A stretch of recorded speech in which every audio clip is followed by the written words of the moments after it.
पायापासनं वरपर्यंत. काही चुकीचं बोलले का मी? नाही. पायापासनं डोक्यापर्यंतच. आजकालच्या पोरी एवढं तोकडं कपडे घालतात की पहिली नजर तर पायाकडे जातात. मी काय म्हणते, मुळात हे कापड घालायचंच कसं काय?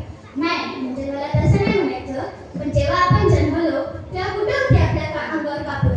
मग कशा काय घालायची कापड? संरक्षणासाठी. बरोबर. समजा ऋतूत आपलं रक्षण व्हावं म्हणून आपण कापडे घालतो. माणसाची नात आहे ना आपली, मग त्या जनावरासारखं कसं काय वागायचं? त्या सावित्रीबाईंनी आपल्यासाठी एवढी हालाकष्ट सोसली, पण त्यांच्याकडनं जे घ्यायचं तेच विसरलो आपण, नाही का? बुरगुंडा होईल तुला ग, तुला बुरगुंडा होईल, बुरगुंडा होईल